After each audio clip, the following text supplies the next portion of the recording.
Hello दोस्तों, स्वागत है आपका हमारे इस यूट्यूब चैनल BSCB सॉल्यूशन में। तो दोस्तों, आज की क्लास में आपको हमारे ऑफलाइन कोचिंग में जो इकोनॉमिक्स का टेस्ट हुआ था, आज उसका डिस्कशन चैप्टर 1 से लेके इकोनॉमिक्स के चैप्टर 1 से लेके 4 तक सभी VBI ऑब्जेक्टिव के साथ आपको डिस्कशन कराया जाएगा।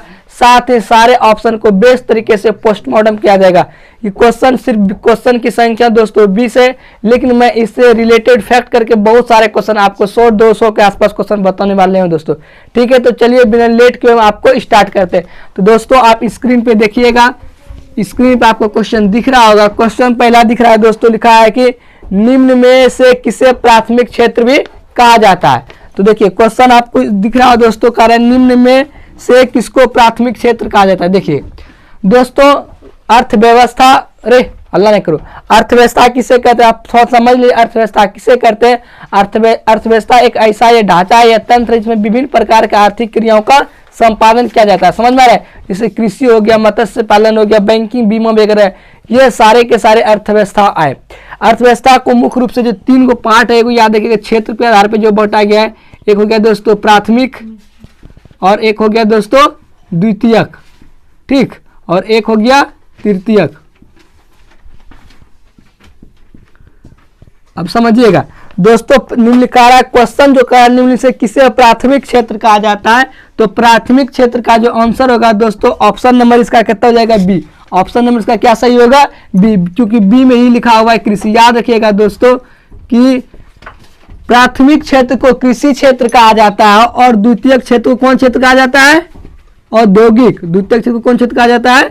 औद्योगिक। और तृतीयक क्षेत्र को दोस्तों कहा जाता है सेवा क्षेत्र कहा जाता है। कौन क्षेत्र कहा जाता है? सेवा क्षेत्र। कभी कभी क्वेश्चन कई बार इससे बेस्ट क्वेश्चन भी देगा, क्वेश्चन घुमा के दोस्तों क्या देगा समझिएगा। क्वेश्चन बोले कृषि किस क्षेत्र के अंतर्गत आता है? प्राथमिक क्षेत्र। औद्योगिक किस क्षेत्र के अंतर्गत आता है? द्वितीय क्षेत्र। सेवा क्षेत्र के अंतर में कौन क्षेत्र आता है? तृतीय क्षेत्र। लेकिन कभी कभी तुम क्वेश्चन में दे देगा, जिसे क्वेश्चन तुमको इस प्रकार से देगा कि मत्स्य पालन, कौन पालन? मत्स्य पालन, कौन पालन? पूछ देगा मत्स्य पालन जो है वो किस क्षेत्र के अंतर्गत आएगा? याद है, मत्स्य पालन कृषि क्षेत्र के अंतर्गत आता है। इसका मतलब इसका सही आंसर हो जाएगा क्या होगा? प्राथमिक क्षेत्र। तो इससे आप 3 गो क्वेश्चन याद रखेंगे, इससे ज्यादा क्वेश्चन नहीं पूछता, बस ये 3 ही ज्यादा क्वेश्चन बार बार पूछता है कि प्राथमिक क्षेत्र को कृषि क्षेत्र कहा जाता है, द्वितीय क्षेत्र को औद्योगिक क्षेत्र और तृतीय क्षेत्र को सेवा क्षेत्र। ठीक है, तो बिना लेट के दूसरा क्वेश्चन पे लेके चलते हैं। क्या कोई दिक्कत है रे? देखो अगला क्वेश्चन क्या है, अगला क्वेश्चन देखो क्या है। अगला क्वेश्चन है क्वेश्चन नंबर 2। क्वेश्चन नंबर 2 कह रहा है कि भारत में योजना आयोग का कब गठन किया गया। देखिए समझिएगा, यहाँ से बहुत सारा क्वेश्चन इससे बनेगा। 2 नंबर से क्वेश्चन पूछ रहा है कि योजना आयोग, कौन आयोग? योजना आयोग। योजना आयोग पहले याद है, योजना आयोग का जो गठन किया गया, योजना आयोग का गठन कब हुआ था? तो 15 मार्च क्या हुआ? 1950 में। याद रखना, ये पूछेगा डायरेक्ट क्वेश्चन पर, योजना आयोग का स्थापना कब हुआ था? 15 मार्च 1950 में। फिर क्वेश्चन पूछेगा कि योजना आयोग का अध्यक्ष कौन होता है? क्या पूछेगा? योजना आयोग का अध्यक्ष। योजना आयोग का अध्यक्ष। योजना आयोग का अध्यक्ष बोलेगा कौन होता है? तो प्रधानमंत्री होता है। क्या होता है? प्रधानमंत्री। तो क्वेश्चन घुमा के पूछ देगा कि वर्तमान में योजना आयोग का अध्यक्ष कौन है? तो प्रधानमंत्री होता है। तो पता लगेगा अभी वर्तमान में प्रधानमंत्री कौन है? नरेंद्र मोदी। इसका क्या होगा आंसर? नरेंद्र मोदी। लेकिन अब बात को समझिए, एक्स्ट्रा फैक्ट ये है कि इसको जो है योजना आयोग जो पहले था, इसको योजना आयोग को जब प्रधानमंत्री बना सबसे 2014 में नरेंद्र मोदी, तो उसने इस योजना आयोग को ही भंग कर दिया। बोला योजना आयोग का नाम अब योजना आयोग नहीं रहेगा। योजना आयोग को भंग करके एक नया आयोग का स्थापना नीति आयोग कर दिया गया। कौन आयोग? कई बार क्वेश्चन पूछा है, नीति आयोग। ठीक है ना, देखिएगा 2019-20 के पास ये क्वेश्चन पूछा हुआ है कि योजना आयोग का स्थापना कब हुआ। तो योजना आयोग का स्थापना जो इसका क्या किया गया? 1 जनवरी 2015। समझ में आ रहा है? 1 जनवरी 2015 को योजना आयोग जो था उसका नाम बदल करके कौन आयोग कर दिया गया? नीति आयोग। उसका स्थापना कब हुआ? 1 जनवरी 2015 में। तो देखो कंडीशन वही लगेगा, क्योंकि योजना आयोग का अध्यक्ष क्या होता था? प्रधानमंत्री। तो अब नीति आयोग का भी अध्यक्ष कौन होगा? अध्यक्ष भी प्रधानमंत्री हो जाएगा, PM हो जाएगा अध्यक्ष। इसका समझ आ रहा है? इसका जो अध्यक्ष होगा क्या होगा? तो PM क्वेश्चन पूछेगा वर्तमान में नीति आयोग का अध्यक्ष कौन है? वर्तमान नीति आयोग का अध्यक्ष कौन है? नरेंद्र मोदी हो जाएगा ना, प्रधानमंत्री मतलब नरेंद्र मोदी। ठीक है, तो इससे क्या क्वेश्चन निकला? 4 गो मुख्य रूप से तुमको याद रखना। पहला क्वेश्चन याद रखना है कि योजना आयोग का जो स्थापना है 15 मार्च 1950 में हुआ था। दूसरा बात याद रखना कि योजना आयोग का जो अध्यक्ष होता है वो प्रधानमंत्री होता है। तीसरा बात, नीति आयोग का स्थापना जो 1 जनवरी 2015 को हुआ था, और नीति आयोग का अध्यक्ष भी क्या होता है? पीएम होता है। ठीक है, इससे इतना सारा बात याद आपको रखना है। ऐसे याद रखना, जो योजना आयोग था इसको जो भंग करके नीति आयोग बनाया गया था, इसको जो भंग किया गया था 13 अगस्त 2014 को, 13 अगस्त 2014 को इस आयोग को भंग करके क्या करके भंग किया था। योजना आयोग को कब हटाया गया था? 13 अगस्त 2014 को। लेकिन योजना आयोग का जो हटा करके जो नीति आयोग लाया गया उसका था 1 जनवरी 2015। तो फटाक से लिखेगा या तो स्क्रीनशॉट यूट्यूब पे रहेगा, वीडियो से लिख लो। जिसके पास नहीं है स्मार्टफोन तो हल्का हल्का लिखो, जल्दी से लिखो, लेट नहीं करो, टाइम भी नहीं है। ये देखो, ये सब तो बात में कर, जो नहीं याद है उसको खाली लिखो फटाक से कॉपी में। ये ऑप्शन में ऊपर पे टिकटॉक कर लो, हो जाएगा। लिखो लिखो भाई जल्दी से, खाली को नीति आयोग लिखो।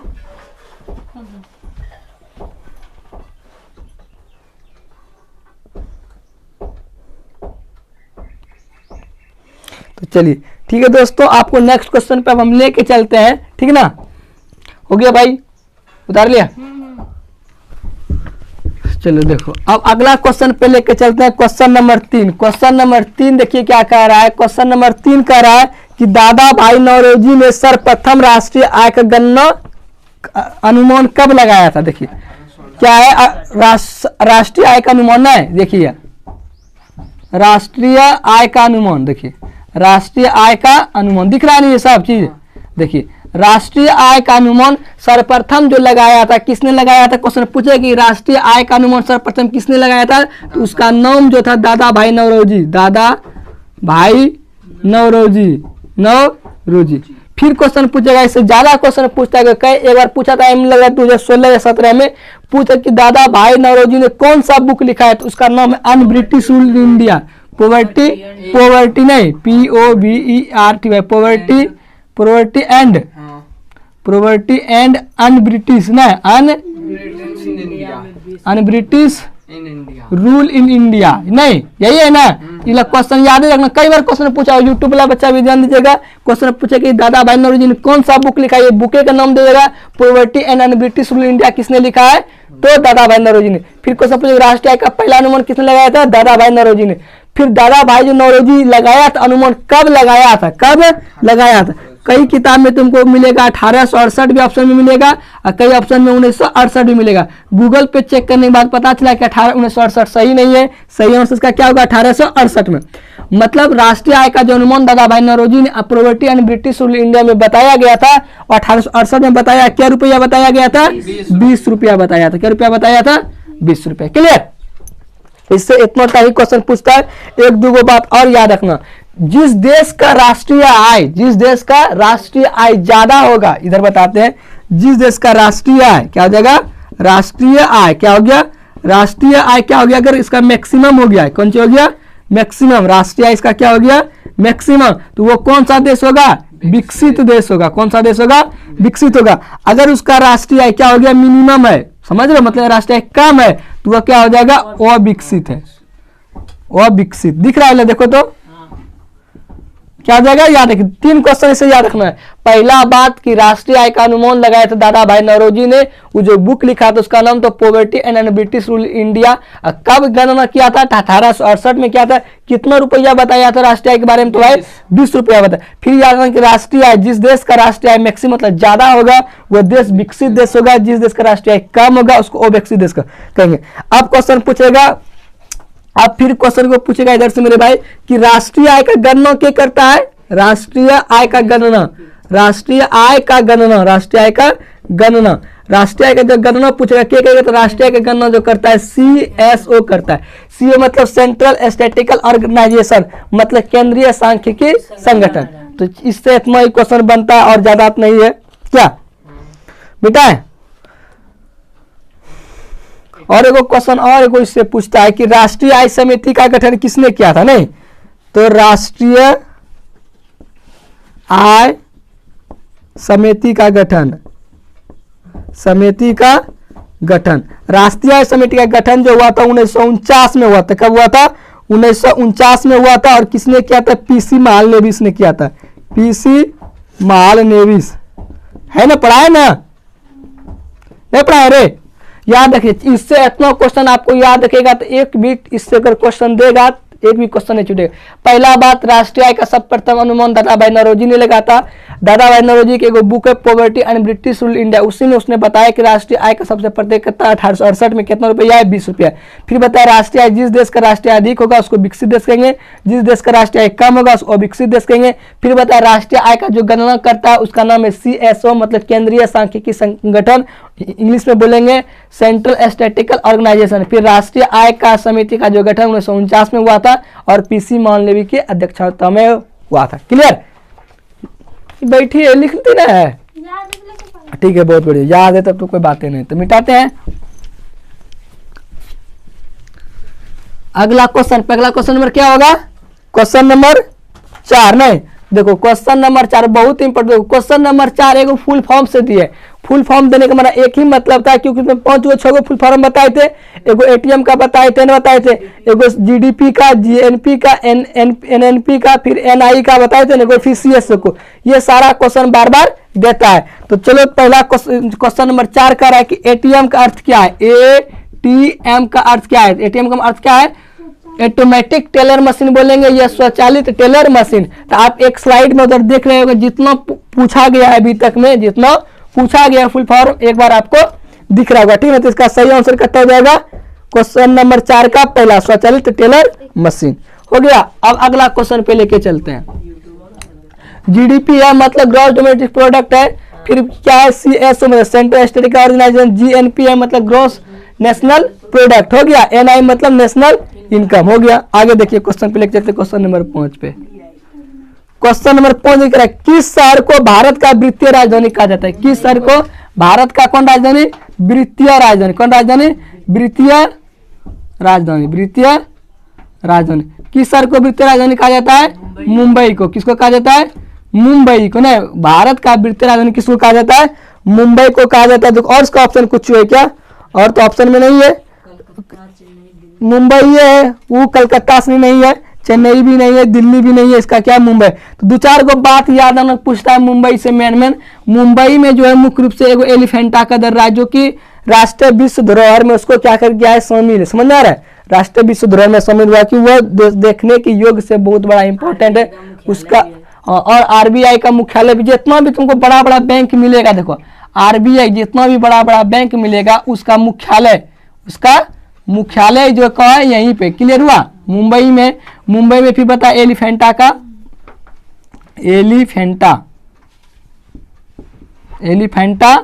क्या है? गुफा। एलिफेंटा का गुफा है। घूमने वाला जो जगह है बहुत सारा है, मेरीन बीच है, जूही बीच है, ना मेरीन ड्राइव है, यहाँ मेरीन ड्राइव हुआ, फिर जूही बीच है, जूही बीच ने, ये सब वहाँ का प्रमुख स्थान है। क्या? घूमने वाला ये जगह है वहाँ। ठीक ना? और ताज होटल का नाम जो सुना है यहीं पर। और इस शहर को, मुंबई शहर को बॉलीवुड सिटी भी कहा जाता है कि जितने भी फिल्म जितना शूटिंग जो होता है सारा शूटिंग कहाँ होता है? मुंबई में। तो इस समय उससे तुमको यही याद रखना है कि वित्तीय राजधानी कौन है? मुंबई है। और RBI का भी मुख्यालय कहाँ है? मुंबई। एलिफेंटा का दर्रा का एलिफेंटा का गुफा कहाँ है? तो मुंबई में। मेरीन ड्राइव कहाँ है? मुंबई में। जूही बीच कहाँ है? मुंबई। क्या ये सब का शादी ब्याह हो जाएगा तब घूमने के लिए जाना है मस्ती से। चलो हो गया। अब आगे देखो, अगला देखो क्वेश्चन कितना नंबर है? Question number 6। क्वेश्चन नंबर देखो 6 का रहा है कि रूस की मुद्रा क्या है? रूस की मुद्रा क्या था? इसका आंसर क्या होगा? रूबल। रूस का जो मुद्रा देखो 2-4 को देश कम जान के दिए थे कि तुमको हल्का जीके का तुम्हारी बुक में भी दिया है ना? तो रूस का मुद्रा का नाम क्या है? रूबल। क्या दिया है? रूबल। अगला ऑप्शन देखिएगा प्यारे बच्चों, डॉलर है। क्या इसका आंसर क्या देगा? रूस का मुद्रा रूबल। इसका आंसर ऑप्शन नंबर हो जाएगा ए। फिर कह रहा है कि एगो डॉलर है। डॉलर किस देश का मुद्रा है? थोड़ा सा नाम याद रखना। डॉलर का नाम एगो USA का भी मुद्रा है, जमैका का भी, सब देश का नाम है। समझना है? जमाई नहीं है। जमैका एगो फिजी देश है। क्या नाम है? फिजी। ये सब देश का मुद्रा। डॉलर USA का भी मुद्रा है, जमैका का भी है, और कहाँ का है? फिजी का। और तीसरा जो रियोन है, या रियोन नहीं है, लिखने में गलती हो गया, ठीक ना, ये रियोन नहीं है, क्या होगा, ये रियल होगा, क्या होगा, रियाल हो गया। ये मुद्रा पूछेगा किसका किसका होगा, ब्राजील का और रूस का, किसका किसका, हाँ ब्राजील, ब्राजील किसका होगा, ये रूस का, ब्राजील और रूस का। एगो पाउंड बच गया, नहीं ऑप्शन में पाउंड भी है ना, पाउंड किसका होगा, सीरिया का, सीरिया। ये 4-5 को बात याद रखना, क्या याद रखना है, रूस का मुद्रा का नाम है रूबल। दूसरा को और हल्का सा देख लो, बता देते हैं। अपना देश भारत है ना, भारत का क्या है, भारत का रुपया, और फिर बांग्लादेश का रुपया नहीं, उसका अगला, बांग्लादेश को टका कहते हैं, क्या कहते हैं, टका, क्या कहते हैं, टका, नहीं समझता रे, हाँ याद है। रूस का मुद्रा रूपल, डॉलर किसका, यूएसए का, जमैका का, फिजी का, रियाल किसका होगा, ब्राजील का, रूस का, फिर पाउंड किसका है, तो सीरिया का, भारत का क्या है, रुपया नहीं लिखे, यूएसए मतलब यूनाइटेड स्टेट ऑफ अमेरिका, और बांग्लादेश का क्या जाएगा, टका। क्लियर, इतना तो याद है, ज्यादा क्वेश्चन इसी से पूछता है। हो गया, मिटा है, चलो ठीक है। अगला क्वेश्चन पे लेके चलते हैं मेरे भाई तुमको, चलिए नेक्स्ट क्वेश्चन नंबर कितना है, 7। क्वेश्चन नंबर देखो 7 क्या है, क्वेश्चन नंबर 7 कह रहा है कि मुद्रा का कार्य क्या है। तो पहला ऑप्शन है मापन, दूसरा ऑप्शन है संचय, भुगतान, सभी, चारों को में मध्यम, मापन, संचय, भुगतान। तो मुद्रा के बारे में हल्का हल्का सा देख लो, बताते हैं क्वेश्चन का। देखो मुद्रा समझ रहे हैं, मुद्रा पहले के मन था कि सिक्का से, लेकिन मुद्रा हुआ है जो मुद्रा का कार्य करता है। Money is what money does, नहीं तो किसने कहा था, प्रोफेसर हार्टले एंड बिटले, नहीं प्रोफेसर हार्टले, हार्टले नहीं बिटले नाम था, हार्टले बिटले नहीं, bits, Hartley bits, professor Hartley bits का मुद्रा के बारे में क्वेश्चन कई डायरेक्ट से पूछेगा कि किसने कहा था कि मुद्रा वह है, मुद्रा वह है जो मुद्रा का कार्य करता है, जो मुद्रा का कार्य करता है, जो मुद्रा का कार्य करता है, किसने कहा था, तो प्रोफेसर हार्टले बिट्स ने कहा, ठीक है ना। मुद्रा जो है ये क्या, अभी जो मुद्रा है, मुद्रा के बारे में बहुत अच्छा है, क्योंकि पहले अगर मुद्रा का खोज नहीं हुआ था तो वस्तुओं का जो क्या होता है, विनिमय किया जाता था, और उसमें बहुत सारा प्रॉब्लम था, दोहरे गणना कभी हुआ, बहुत सारे इसमें प्रॉब्लम समझ रहा है। तो जब पहले मुद्रा खोज नहीं है, तो मुद्रा जो है ईश्वर के दिया हुआ एक समझे महत्तम देन है, नहीं किसने कहा था, मार्टिन लूथर ने कहा था। चलो ये सब तो याद है, अच्छा क्वेश्चन, इसे पूछता नहीं है, कभी कभी पूछता है, लेकिन क्वेश्चन दे दिया ताकि तुम्हारा फैक्ट इससे क्या रहे, क्लियर है, पकड़ाएगा एग्जाम में, दिमाग रिवीजन में बता रहेगा। तो अगला क्वेश्चन कि भारत में किस राज्य का प्रति व्यक्ति आय अधिक है। देखो भारत का चर्चा करा है, किसका चर्चा करा है, भारत में कौन सी आय, प्रति व्यक्ति आय, किसका है, प्रति व्यक्ति आय, प्रति व्यक्ति आय बोलेगा किस राज्य का अधिक है, किस राज्य का अधिक है दोस्तों। तो भारत में किस व्यक्ति का प्रति व्यक्ति आय अधिक है, 2011 के डाटा के अनुसार क्या आंसर हो जाएगा, गोवा। समझ आ रहा है। फिर पूछेगा पिछड़ा राज्य की, कई बार क्वेश्चन पूछेगा, ये हमें नहीं तुमको बुक में देखी, क्वेश्चन इतना इजी है कि सब मार देता है, इसलिए कि तुम यही डिस्कशन पूछेगा कौन सा राज्य पिछड़ा राज्य है, पिछड़ा राज्य तो हमारा ही भाई, क्या नाम है इसका, बिहार। टेंशन ना ले, लेकिन तुम लोग इसको क्या कर देगा, आगे कर देगा। बिहार का मुख्यमंत्री का नाम जान रहा है, नीतीश कुमार, राज्यपाल का नाम फागू चौहान, और स्वास्थ्य मंत्री भी नया बना है, और उप मुख्यमंत्री भी नया बना है, जिसका नाम क्या है, तेजस्वी यादव ना, यादव ब्रांड। अब आगे देखो, ये हो गया प्रति व्यक्ति आय किसका अधिक है। देखो क्वेश्चन अब बिहार से 2-4 को बताते हैं जो बिहार से पूछता है। देखो बिहार के क्वेश्चन पश्चिम में दिए भी थे, और जब पूछा भी करेगा बिहार के आर्थिक पिछड़ेपन का कारण और उसको दूर करने का उपाय। तो बिहार के पिछड़ेपन का कारण क्या है, पहला कारण तेजी से बढ़ती हुई जनसंख्या, दूसरा कारण गरीबी, आधारभूत संरचना को इंफ्रास्ट्रक्चर जो ये इसका प्रॉब्लम है, फिर यहाँ की शिक्षा का भी अभाव है, खराब विधि व्यवस्था है, समझ आ रहा है, और प्रशासन का वही खराब विधि व्यवस्था है, ये सब इसका था मुख्य रूप से। और बाढ़ भी आता है, कृषि पे भी निर्भरता है, बहुत सारा कारण है बिहार के पिछड़ेपन का। लेकिन मुख्य रूप से जो क्वेश्चन बिहार से पूछता है, 2 को क्वेश्चन याद रखिएगा दोस्तों, ये क्वेश्चन एग्जाम में पक्का छपेगा। क्वेश्चन क्या पूछेगा कि बिहार के किस जिलों में, कौन सी होगा, किस जिलों में प्रति व्यक्ति आय अधिक है, प्रति व्यक्ति आय अधिक, क्या पूछा है कि नहीं मेरे भाई, पर किस बिहार के किस जिले का प्रति व्यक्ति आय अधिक है, तो उसका आंसर सही होगा तो मेरे दोस्त क्या होगा, पटना, क्या होगा, पटना। फिर पूछेगा बिहार के किस जिले का प्रति व्यक्ति आय कम है, किसका होगा, प्रति व्यक्ति आय क्या होगा, कम। बिहार के किस जिले का प्रति व्यक्ति आय कम, तो याद है किसी को, शिवहर होगा, शिवहर याद रखना। इससे अगर क्वेश्चन पूछ रहा है प्रति व्यक्ति आय से, बस ये ही काफी है तुम्हारे लिए। क्या भारत में प्रति व्यक्ति आय कितना है? तो गोवा का याद रखना, पिछड़ा राज्य बिहार को कहा जाता है। बिहार से 2 क्वेश्चन बार बार पूछता है। क्वेश्चन पूछेगा किस जिले का बिहार के किस जिले का प्रति व्यक्ति आय अधिक है, तो हो जाएगा पटना, और बिहार के किस जिले का प्रति व्यक्ति आय कम है, तो हो जाएगा शिवहर। ये 2 बात है। बिहार में कोसी नदी बहती है, सब पता है हल्का, और कोसी नदी को बिहार का कौन सी कहा जाता है? शोक नदी कहा जाता है। नहीं तो इससे कोई दिक्कत है? सब लिखेगा तो लिख लो हल्का हल्का, यूट्यूब पे रहेगा वीडियो, तो वहां से भी देख सकते हो। चलो अब आगे बताते हैं। क्वेश्चन नंबर कितना लिख जाएंगे मेरे भाई? बोलो। Question number 10 sorry 9 number. देखो क्वेश्चन नंबर 9 नंबर कह रहा है कि कितने राष्ट्रीयकृत बैंक है? कौन बैंक होगा? राष्ट्रीयकृत बैंक। देखो राष्ट्रीयकृत बैंक इसका आंसर सही जाएगा कितना? 19 को। भारत में राष्ट्रीयकृत बैंकों की संख्या कितना है? 19। ये तो सीधा एक 1 लाइनर क्वेश्चन था। क्या कोई दिक्कत है? तो याद रखना दोस्तों, भारत में राष्ट्रीयकृत बैंकों की संख्या कितना है? 19। चलिए अब आगे क्वेश्चन पे लेके चलते हैं आपको। क्वेश्चन नंबर कितना पे? 10 पे। क्वेश्चन नंबर देखिए 10 क्या करा है? 10 करा कि गैर संस्थागत वित्त प्रदान करने वाला सबसे लोकप्रिय साधन। मतलब आप ऋण लेना चाहते हैं किससे? संस्था, सरकारी संस्था में। गैर संस्था लेना चाहते हैं, उसका सबसे बेस्ट तरीका किससे लीजिएगा? हम लोग भी लेते हैं ऋण किसी से, क्या है कि नहीं? जितना भी लगभग बिहार का अधिकतम, बिहार के सब हर एक जगह का आदमी जो ऋण लेता है वो मुझे समझ रहा है ना, सेठ जो पैसा वैसा ऋण पे देता है बैंक से नहीं। अगर देता सरकारी संस्था तो भूमि विकास बैंक होता, समझ में आ रहा है?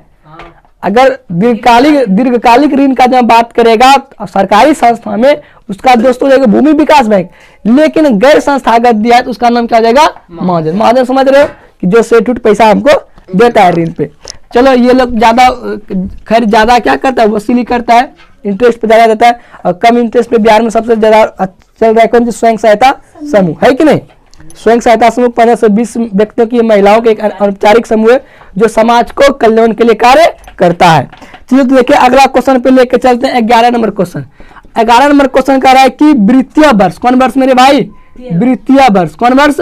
वृत्तीय वर्ष कब होता है? देखो वृत्तीय वर्ष का मतलब समझ रहा है? वृत्तीय वर्ष का मतलब हुआ कि फाइनेंस ईयर का मतलब हुआ कि देखो अपना हिसाब किताब रखने के लिए बैंक ने एक अपना टाइम निर्धारित किया। क्या है? बैंक ने अपना एक निर्धारित किया, और निर्धारित हुआ क्या कि 31 अप्रैल से नहीं 1 अप्रैल से कितना दूर तक? 30 मार्च तक। 30 मार्च को 31 होता नहीं रहा ये जगह 31 मार्च। देखो बैंक ने अपना हिसाब रखने के लिए क्या क्या है वो जो माना है कि भाई 1 अप्रैल से क्या सो हिसाब करना स्टार्ट करेगा। इधर देखो ना, 1 अप्रैल से लेकर के 31 मार्च तक, 1 अप्रैल से लेके 31 मार्च का जैसे 1 अप्रैल आया ना, फिर खत्म होते तो नेक्स्ट ईयर कब रहेगा? 31 मार्च। फिर 31 मार्च के बाद क्या रहेगा? 1 अप्रैल। तो वो जो बीच का डिस्टेंस रहा साल का, उसी ये फाइनेंस ईयर को कहा जाता है, मतलब वित्तीय वर्ष का। उसके के बीच में हिसाब किया जाता है उसको। कहीं 1 अप्रैल, कई लाख क्वेश्चन पूछा बीबीआई क्वेश्चन है कि वित्तीय वर्ष किसे कहा जाता है? 1 अप्रैल से 31 वर्ष। समझ आया? ये क्वेश्चन 1 लाइनर था, इस पर ज्यादा टाइम देने का कोई जरूरत है नहीं। अब अगला देखो मेरे भाई क्वेश्चन में क्या? Question number 12। क्वेश्चन नंबर 12 बहुत इंपॉर्टेंट का, इनमें से कौन सा देश मिश्रित अर्थव्यवस्था में? क्या बदनाम क्वेश्चन है कि नहीं? मिश्रित अर्थव्यवस्था मतलब ज्यादा इंपॉर्टेंट आता है अर्थव्यवस्था। अर्थव्यवस्था नहीं रे, अर्थव्यवस्था। देखो मिश्रित अर्थव्यवस्था वाला देश का नाम क्या है? भारत। देखो अब समझो अर्थव्यवस्था। अर्थव्यवस्था किसको कहते हैं? अर्थव्यवस्था वो ऐसा नहीं ढांचा जिसमें विभिन्न प्रकार के आर्थिक क्रियाओं का संपादन किया जाता है। अर्थव्यवस्था बड़े 2 भाग में बांट दिए थे। पहला भाग बांटे थे कौन सी था? समाजवादी अर्थव्यवस्था। वैसी अर्थव्यवस्था जिसमें वस्तुओं का उत्पादन का साधन किसके पास होना चाहिए? नहीं, समाजवादी में निजी व्यक्ति के साथ साथ सरकार के पास भी रहेगा। पूंजीवादी अर्थव्यवस्था में किसी निजी व्यक्ति के पास वो जो वस्तुओं के उत्पादन का स्वामित्व जो होगा। देखो याद रखना, 2 बताने तो यही बताते हैं। मिश्रित हो गया, एक हो गया पूंजीवादी, और फिर एक बच गया कौन सा हो गया? सामाजिक। नहीं सामाजिक। देखना मेरे भाई, अगर देखो अब क्वेश्चन कई बार पूछा है कि मिश्रित अर्थव्यवस्था, समाजवादी अर्थव्यवस्था और पूंजीवादी अर्थव्यवस्था को मिला करके कौन अर्थव्यवस्था बनाया जाता है? जब क्वेश्चन पूछेगा कि सामाजिक अर्थव्यवस्था और पूंजीवादी अर्थव्यवस्था के बीच का रास्ता कौन अर्थव्यवस्था को कहा जाता है? मिश्रित। और मिश्रित अर्थव्यवस्था वाला देश का नाम क्या है? भारत। पूंजीवादी अर्थव्यवस्था का मतलब हुआ कि वैसा अर्थव्यवस्था जब वस्तुओं के उत्पादन के साधन पे किसी खास व्यक्ति का अधिकार रहेगा उसको पूंजीवादी अर्थव्यवस्था कहेंगे। और समाजवादी अर्थव्यवस्था का मतलब हुआ वैसा अर्थव्यवस्था जब वस्तुओं के उत्पादन का जो स्वामित्व रहेगा सरकार के पास में भी रहेगा और निजी व्यक्ति के पास में रहेगा। ठीक ना। तो पूंजीवादी बोला याद रखना वो सामाजिक। पूंजीवादी अर्थव्यवस्था का जो नाम है इसका उदाहरण क्या आता है? अमेरिका आता है। क्या आता है? अमेरिका। समझ आया? ये ज्यादा पूछा, अमेरिका वाला पूछा है। और अब बच गया कौन सी बच गया तुम्हारा? समाजवादी का ना। समाजवादी में हो जाएगा रूस और चीन हो जाएगा। क्या हो जाएगा? ऑप्शन में था सामाजिक अर्थव्यवस्था में जाएगा कौन सी? रूस और चाइना आ गया चीन। ठीक ना। तो 4 को बात इससे याद रखिएगा। अगर इस अर्थव्यवस्था से क्वेश्चन डाल रहा है कौन देश किस में आता है तो ये चीज याद रखिएगा, सारा क्वेश्चन आपका बन जाएगा। मिश्रित ज्यादा यही क्वेश्चन। इस मिश्रित अर्थव्यवस्था देश का नाम भारत, पूंजीवादी का अमेरिका, सामाजिक अर्थव्यवस्था राज्य को क्या देगा? रूस और चीन। ठीक है दोस्तों, मिटा। चलो अगला क्वेश्चन पे लेके चलते हैं डायरेक्ट। देखिए क्वेश्चन नंबर हो जाएगा मेरा 13। क्वेश्चन नंबर 13 तो क्या करा? किसने कहा था कि बिहार के विकास के बिना भारत का विकास संभव नहीं है? इसका सही आंसर होगा डॉक्टर जे अब्दुल कलाम। अब्दुल कलाम। ये बात सही है, बिल्कुल सही है, आंसर सही है। लेकिन दोस्तों ना आता नेता सब आता है भाषण में कुछ बोलिए देता है। हालांकि नरेंद्र मोदी ने ऑप्शन में भी देखो सर नरेंद्र मोदी ने देते हैं, नरेंद्र मोदी थे। हालांकि जब बिहार का दौरा करने आया था कौन? माननीय प्रधानमंत्री नरेंद्र मोदी, तो उसने भी बात कई बार बोल दिया था कि भाई बिहार के विकास के बिना भारत का विकास संभव नहीं है। लेकिन कायदे के हिसाब से इसका क्या हो जाएगा? दोनों बताए थे। अगर एक क्वेश्चन का 2 आंसर 2 ऑप्शन दे रहा है तो जो पहले आएगा वही आंसर है कि पहले पाव और पहले आओ और पहले पाव को, इस हिसाब से भी लगाएंगे। इसका आंसर क्या हो जाएगा? Doctor APJ Abdul Kalam. लेकिन ध्यान रहे कि नरेंद्र मोदी ने भी भारत में या बिहार में आके भाषण दिया था कि क्या दिया था? कि बिहार के विकास के बिना भारत का विकास संभव नहीं है। हो गया। चलो नेक्स्ट क्वेश्चन पे कंफ्यूजन है रे? डॉक्टर एपीजे अब्दुल कलाम मारना है, कई ऑप्शन भी देगा और तो गूगल पे भी सर्च किया तो वही हो गया था। अब चलो क्वेश्चन नंबर तुमको लेके चलते हैं 14 पे। देखो पंचवर्षीय से क्वेश्चन दिया है, सारा क्वेश्चन इंपॉर्टेंट है। पूछ रहा है 11वीं पंचवर्षीय योजना। क्या रे मेरे भाई? 11वीं पंचवर्षीय योजना। 11वीं पंचवर्षीय योजना का जो काल है कब से कब तक? 2007 से लेके 2012 तक। अब समझो पंचवर्षीय योजना कहेंगे किसको? प्रत्येक 55 साल के अंतराल पे जो योजना हमारा चल रहा है, समझ रहा है उसको पंचवर्षीय समझ रहा है। चुनाव भी में देख रहा है कि 5 साल में तो वही पंचवर्षीय योजना है। लेकिन अब देखो मेन तुमको पूछेगा वो पहला और दूसरा ज्यादा इंपॉर्टेंट है। कई बार एग्जाम में पूछा कि ये तो डायरेक्ट 11वीं है ना। अब देखो अपने लॉजिक से भी तुम निकाल सकता है। 11वीं अगर 2007 से 12 है, अगर तुमको पूछ देगा बेटा 12वीं तब कितना होगा तो 5 साल आगे चल जाएंगे ना, समझ रहा है। 12 से 17 कर देना। अब लेकिन मेन जो क्वेश्चन पूछता है तुम इधर तुमको लेके चलते हैं। पहला पूछेगा, कौन पूछेगा? पहला पंचवर्षीय योजना। पहला पंचवर्षीय योजना, पंचवर्षीय योजना, पहला पंचवर्षीय योजना। पहला पंचवर्षीय योजना जो उसका है 1951 से 56। 1951 से क्या आ जाएगा? 1956 दिख रहा है रे? 1951 से दिख रहा है। और दूसरा है क्या? दूसरा जब पूछेगा सेकंड हो जाएगा मेरे भाई, एंड लिख देते हैं टू एंड समझ रहा है ना। सेकंड पंचवर्षीय इसी ला देंगे 1956 से क्या आ जाएगा? 1961। याद रखना कॉन्सेप्ट बीच में तुमको बता दिए, ठीक ना। पहला पंचवर्षीय पूछेगा तो 1951 से 1956, सेकंड का 1956 से 1961। अब खूब ज्यादा हार्ड क्वेश्चन बनने का मन रहा, इससे ज्यादा हार्ड नहीं बनेगा। तो बताए तो योजना आयोग का अध्यक्ष कौन होता है? प्रधानमंत्री। देखो पंचवर्षीय योजना है कि ना, तो ये योजना आयोग के अंतर्गत आ जाएगा। तो पूछ देगा क्वेश्चन घुमा कर 11वीं पंचवर्षीय योजना के समय भारत का प्रधानमंत्री कौन था, ये भारत का अध्यक्ष कौन था। ये ज्यादा डीप का क्वेश्चन होगा, इससे ज्यादा डीप नहीं पूछ सकता है कि 11वीं पंचवर्षीय योजना के समय अध्यक्ष कौन था। अध्यक्ष समझ रहा है ना, योजना आयोग का अध्यक्ष कौन होगा? प्रधानमंत्री होगा। लेकिन याद रखना बेटा प्रधानमंत्री जो तुम्हारा आंसर है पीएम, उस वक्त पीएम कौन था? हमारे माननीय डॉक्टर मनमोहन सिंह।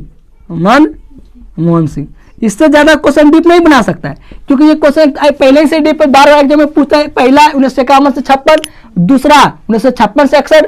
लेकिन एक और ज्यादा डीप करके हम बता दिए क्या? 11वीं पंचवर्षीय योजना 2007 से 2012। और खूब ज्यादा डीप पूछेगा कि 11वीं पंचवर्षीय योजना के समय अध्यक्ष कौन था, जो कि प्रधानमंत्री होता है। उस वक्त प्रधानमंत्री पूछना चाह रहा है, इसका मतलब क्या? डॉक्टर मनमोहन सिंह ना। हो गया भाई। चलिए आपको स्क्रीनशॉट ले लीजिए भाई। चलिए अगला क्वेश्चन आपको लेके चलते कितना? 15 पे। क्वेश्चन नंबर देखिए 15 क्या कर रहा है। क्वेश्चन नंबर 15 कह रहा है कि प्रत्यक्ष कर के अंतर्गत आता है। कौन का हो गया? प्रत्यक्ष कर। याद रखना, बड़ी इंपॉर्टेंट है। प्रत्यक्ष कर के अंतर्गत आएगा खाली इनकम टैक्स। क्या आ जाएगा? इनकम हो गया, टैक्स लग गया। इनकम टैक्स मतलब कौन सी हो गया? आयकर। क्या आ जाएगा इसका? आयकर। मतलब इस क्वेश्चन का सही ऑप्शन होगा A for Apple. A for Apple. चलिए आगे लेके चले आपको। चलिए अगला क्वेश्चन नंबर कितना है? 16। क्वेश्चन नंबर कितना है? Question number 16। क्वेश्चन नंबर 16 का भारत का केंद्रीय बैंक है। भारत का किसका? भारत का केंद्रीय बैंक। कौन बैंक है? केंद्रीय बैंक। केंद्रीय बैंक का नाम क्या हो जाएगा? आरबीआई। कई बच्चा तो मार दिया एसबीआई, हमको पता ही नहीं चल रहा कि एसबीआई तुम कौन एंगल से मार रहे हो। केंद्रीय बैंक का नाम क्या होगा? आरबीआई। समझ आया? और क्वेश्चन जो ऑप्शन नंबर जो पहला दिए थे, ऑप्शन जो दिए थे, एगो दिए थे पीएनबी हो गया और दूसरा एगो क्षेत्रीय ग्रामीण बैंक है ना रे, क्षेत्रीय ग्रामीण बैंक। और सी नंबर में क्या दिए थे? आरबीआई। सी नंबर में एसबीआई और डी नंबर में भले था आरबीआई। तो इसका आंसर क्या आ जाएगा मेरे भाई? डी नंबर सही इसका आंसर होगा आरबीआई। तो भारत का केंद्रीय बैंक का नाम क्या होगा? आरबीआई। फिर पूछेगा आरबीआई का स्थापना कब हुआ था? आरबीआई का स्थापना हुआ था 1 अप्रैल 1935 को। 1 अप्रैल से क्वेश्चन मिलेगा, शायद दिए, शायद दिए ना। 1 अप्रैल 1935 का था। दूसरा क्वेश्चन भाई हमको याद दिए थे। और पूछेगा तुमको मुख्य रूप से इसका एसबीआई का स्थापना, एसबीआई का स्थापना कब हुआ था? याद है? एसबीआई का जो स्थापना हुआ था 1 जुलाई 1955 को। 1 जुलाई 1955। सारा क्वेश्चन मस्त क्वेश्चन है, सारा कभी ना कभी छपेगा एग्जाम में, कोई नहीं काट सकता है। एसबीआई का स्थापना 1 जुलाई 1955 को हुआ था। भारत का केंद्रीय बैंक आरबीआई, आरबीआई का स्थापना हुआ था 1 अप्रैल 1955। डिटेल्स आरबीआई के बारे में लास्ट क्वेश्चन में तुमको बताएंगे, लास्ट क्वेश्चन में हम इससे क्वेश्चन डाले जान करके, ठीक है ना। चलिए मिटाए इसको। चलो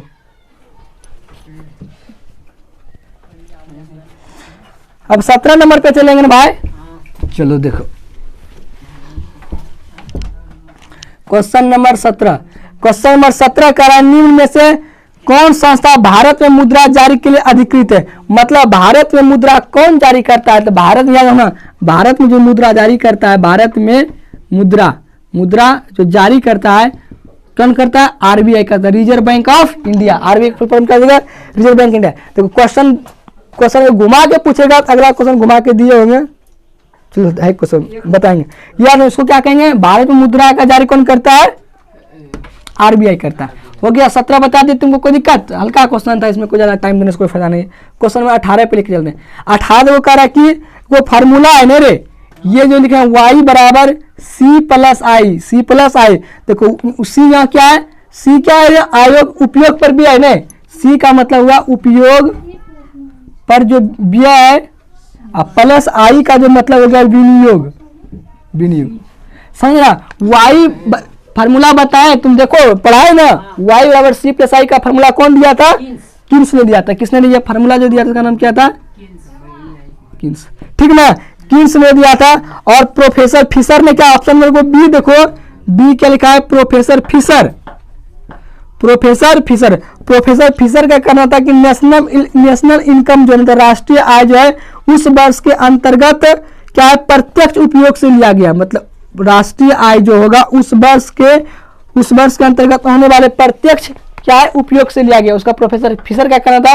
ये फार्मूला ने तुमको इसलिए बता दिया, क्वेश्चन कभी दे सकता है भविष्य में, तो याद रखना y बराबर क्या होगा? C+i। हो सकता है कभी पूछा भी गया हो। क्लियर? ये फार्मूला किसने दिया था? किन्स ने दिया था। किसने दिया था ये फार्मूला? किन्स ने। हो गया। चलो अब क्वेश्चन आते हैं 19 नंबर पे। नाम है आदमी का नाम किन्स। अब क्वेश्चन नंबर 19 देखो क्वेश्चन क्या रखा है? 1 रुपये का नोट कौन जारी करता है? 1 रुपये का नोट। 1 रुपया का जो नोट है, देखो नोट समझ रहा है, एक होता है सिक्का, एक टकिया सिक्का चलता है, और एक नोट हुआ कागज का। सिक्का और नोट में अलग अंतर है। अरे सिक्का जो धातु का बना रहेगा वो हो गया तुम्हारा सिक्का, लेकिन जो कागज का बना रहता है उसको क्या कहेंगे? नोट। 1 रुपया का जो नोट है ये आरबीआई के द्वारा जारी नहीं किया जाता है, यह तो जारी किया जाता है केंद्रीय वित्त मंत्रालय। किसके द्वारा? केंद्रीय वित्त मंत्रालय। केंद्रीय वित्त लिख दिए ना रे, वित्त मंत्रालय। किसके द्वारा क्या जाता है? केंद्रीय वित्त मंत्रालय। वित्त लिख देते हैं यार हम बार बार, वित्त मंत्रालय होगा। 1 रुपया का नोट क्वेश्चन जारी करता है तो केंद्रीय वित्त मंत्रालय के द्वारा जारी किया जाता है। तो चलिए लास्ट क्वेश्चन आपको बता दें थोड़ा डिटेल से। लास्ट क्वेश्चन है, अंत बला तो सब बला नहीं। तो क्वेश्चन नंबर 20 को बढ़िया समझिए। 20 कह रहा है कि भारतीय रिजर्व बैंक का स्थापना कब हुआ था, मतलब आरबीआई। देखिए अगर आरबीआई के बारे में पूछेगा सारा चीज आपको डिटेल बता आरबीआई में। पहला पूछेगा आरबीआई का स्थापना, आरबीआई का स्थापना कब हुआ था, स्थापना याद है किसी को? 1 अप्रैल 1935 हो गया। फिर पूछेगा कि वर्तमान, क्वेश्चन का लेवल उठाते साथ समझते चलो। और क्वेश्चन पूछेगा कि आरबीआई का राष्ट्रीयकरण भी एक बार पूछा है रे, आरबीआई का राष्ट्रीयकरण भी पूछा है। आरबीआई का राष्ट्रीयकरण पूछेगा, आरबीआई का राष्ट्रीयकरण कब किया गया याद है? 1949 में किया गया था। और पूछेगा कि देखो अगर ऑप्शन हल्का से तुम देख लो बेटा, ऑप्शन नंबर ए जो दी है 1934 में, याद है पहले आरबीआई का जो स्थापना नहीं था, आरबीआई को जो स्थापना किया गया उस अधिनियम होता है, भारत में कोई कानून नहीं बनता उसका अधिनियम होता है। तो अधिनियम एक्ट अधिनियम 1934 के तहत, अधिनियम 1934 के तहत आरबीआई का स्थापना हुआ। बोले किस अधिनियम के तहत आरबीआई का स्थापना हुआ? तो अधिनियम 1934 के तहत आरबीआई का स्थापना 1 अप्रैल 1935 में हुआ। आरबीआई का राष्ट्रीयकरण 1949 में हुआ। और तुमको एक क्वेश्चन पूछेगा कि पहले जो आरबीआई का था, आरबीआई का जो पहले मुख्यालय, अभी वर्तमान आरबीआई का मुख्यालय कहाँ है? आरबीआई का मुख्यालय, आरबीआई का मुख्यालय वर्तमान में भी कहाँ है? मुंबई में। लेकिन पहले आरबीआई का जो मुख्यालय, पहले आरबीआई का मुख्यालय कौन था? पहले कलकत्ता में था। कहाँ था रे? कलकत्ता में। समझा? आरबीआई का जो पहले मुख्यालय था वो कब था? कलकत्ता में था। लेकिन 1937 में कहिया 1937 में कलकत्ता से ला करके आरबीआई का मुख्यालय कौन कर दिया गया? मुंबई में। समझा? फिर जो तुम देखता हो पैसा देखा ना, 100 रुपया का नोट अगर तुम अभी देखेगा, जो वहां का गवर्नर रहता है आरबीआई का, उसका हस्ताक्षर रहता है। तो क्वेश्चन पूछेगा कि वर्तमान में आरबीआई का गवर्नर कौन है? आरबीआई का गवर्नर, आरबीआई का वर्तमान में गवर्नर, वर्तमान में गवर्नर का नाम है अभी शक्तिकांत दास। शक्तिकांत दास। नहीं तो किसी के पास 100 रुपया का नोट है, देख लो सिग्नेचर जो मोहर रहेगा वहां नाम लिखा रहता है ना। इसके पहले था रघुराम जी राजन, इसके पहले कौन था? रघुराम जी राजन। अभी जो तुम पैसा देखेगा उसमें नाम जो लिखा रहता है, देखा नोट को गौर से देखना, नाम लिखा रहेगा उस गवर्नर का हस्ताक्षर। अभी का जो हस्ताक्षर रहेगा पैसा के नोट पे तुम देखना वो मिलेगा कौन से? शक्तिकांत दास। इतना क्वेश्चन मेरे भाई तुम और तो महात्मा गांधी का भी फोटो रहता है वो हटाओ ना। वो सत्यमेव जयते बोलेगा किस उपनिषद से लिया गया? सबसे पहले चलिए सत्यमेव जयते को मुंडा को उपनिषद से लिया गया था। अब जयते को समझो मेन रूप से। आरबीआई का स्थापना 1 अप्रैल 1935 में। लेकिन आरबीआई को जो स्थापना किया गया भारत अधिनियम मतलब अधिनियम 1934 के तहत इसका आरबीआई का स्थापना हुआ। आरबीआई का जो राष्ट्रीयकरण है मेरे भाई वो 1949 में किया गया। आरबीआई का वर्तमान में गवर्नर शक्तिकांत दास है। आरबीआई का पहले मुख्यालय कलकत्ता में था, लेकिन 1937 में उसको मुख्यालय आरबीआई का मुख्यालय कहाँ कर दिया गया? मुंबई में। ठीक है, इससे कोई दिक्कत है? ठीक है दोस्तों, आज के लिए इतना दूर रखते हैं। अगर हमारा ये क्लास अच्छा लगता है और आपको ऑब्जेक्टिव में हेल्प कर रहा है तो हमारे इस वीडियो को लाइक कीजिए, चैनल को सब्सक्राइब कीजिए, साथ ही दोस्तों में शेयर कीजिए। अगर आप कमेंट करेंगे तो आपको पर अल्टरनेट डे पे आपको इस तरह के डिस्कशन मिलेगा। ठीक है दोस्तों, आज के लिए इतना दूर, आगे क्लास कल मिलते हैं। Bye bye.